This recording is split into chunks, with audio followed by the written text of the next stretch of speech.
On November 28, the Department of Telecommunication issued an order asking smartphone makers to pre-install the Sanchar Sathi app on all new phones and push it to the existing devices through updates. It also told OTT apps like WhatsApp and Telegram to stay SIM inbound, so accounts remain tied to the original SIM to curb digital fraud, fake phones, and scam calls.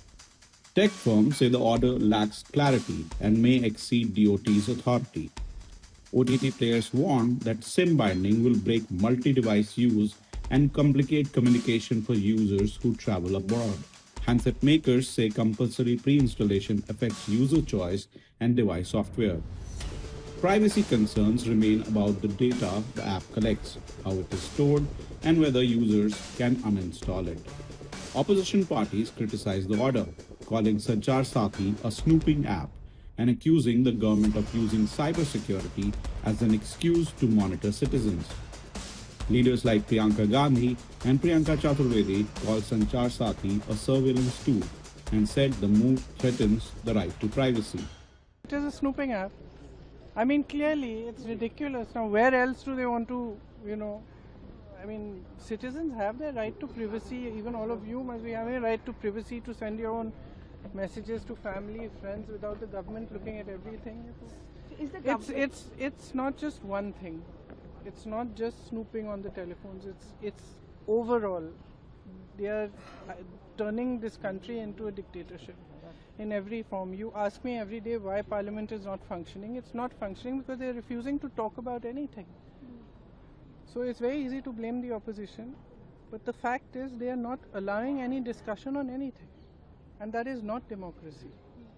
A healthy democracy demands discussion and everybody has different views. You hear them out. It's absolutely ridiculous. ये surveillance करने का एक और तरीका है कि आप वो ऐप कह रहे हैं किस आड़ में ला रहे हैं कि वो आपकी अगर फोन चोरी होती है, मिसयूज होता है तो ट्रैक कर पाएगा। पर अगर वो ट्रैक कर पाएगा तो यानी आपकी सारी एक्टिविटीज वो ट्रैक कर पाएगा। वो आप डिलीट भी नहीं कर सकते हैं अपने फोन से।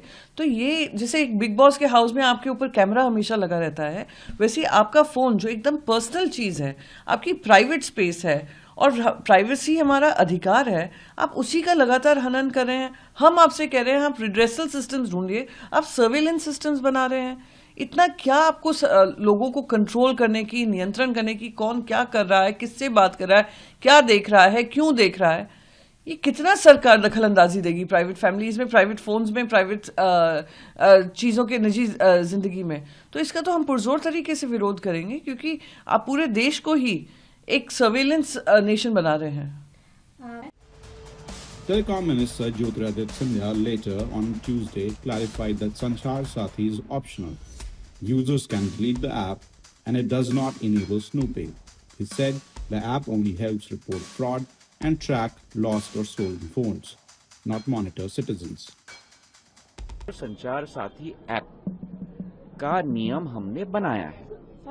अब एक मिनट, इसके आधार पर ना कोई स्नूपिंग है, ना कोई कॉल मॉनिटरिंग है।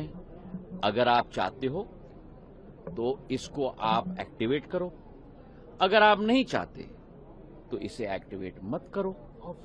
सुनिए ना, अगर आप इसको अपने फोन पे रखना चाहते हो तो रखो, अगर आप इसको डिलीट करना चाहते हो तो डिलीट करो। जिस तरीके से, उदाहरण के तौर पे, आपके फोन पे जब आप फोन खरीदते हो तो उस पे कई ऐप्स आ जाती हैं, जैसे गूगल मैप्स भी आ जाता है। अब आपको गूगल मैप इस्तेमाल नहीं करना है तो आप डिलीट कर लो। अगर आपको संचार साथी इस्तेमाल नहीं करना है तो डिलीट कर दो। इसका मतलब ये ऑप्शनल है सर। ऑब्वियसली डिलीट कर सकते हो आप, कोई प्रॉब्लम नहीं है। तो बात का बतंगड़ एक मिनट, वही तो हर भ्रम को मैं तोड़ने की कोशिश कर रहा हूं। ये कस्टमर प्रोटेक्शन की बात है और हर भ्रम को मैं तोड़ने की कोशिश कर रहा हूं। आपको डिलीट करना है तो आप डिलीट कर दोगे, आप कोई मैंडेटरी नहीं है। आप अगर रजिस्टर नहीं करना चाहते हो, मतलब कि उदाहरण के तौर पे इस ऐप का उपयोग नहीं करना चाहते हो तो रजिस्टर मत करो, वो डोरमेंट रहेगा। डिलीट करना है तो डिलीट कर लो। पर क्या हो, एक मिनट, पर हर व्यक्ति को देश में नहीं मालूम कि मुझे फ्रॉड से प्रोटेक्ट करने के लिए, मुझे चोरी से प्रोटेक्ट करने के लिए ये ऐप है।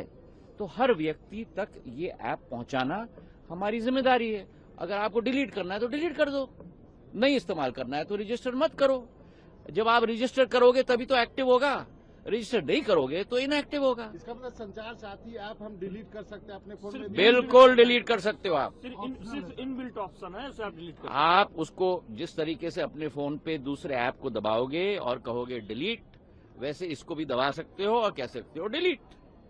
चलिए, संचार साथी प्रॉब्लम क्या है कि विपक्ष कुर्सी के नीचे, कुर्सी के पीछे, कुर्सी के लिए मुद्दे ढूंढ रहा है। अब सभी भ्रमों को दूर करना सरकार की जिम्मेदारी है और सारे मुद्दे मैंने आपके समक्ष रख दिए कि आज तक पिछले 2 वर्षों में संचार साथी पोर्टल और संचार साथी ऐप के आधार पर कितनी सुविधा जनता को मिली है, कितना पैसा जनता का बचा है। और ये भी आंकड़े आपके सामने रख दूं, एक साल में 2024 में अकेले हमारे देश के अंदर 22,800 करोड़ रुपए के फ्रॉड हुए हैं।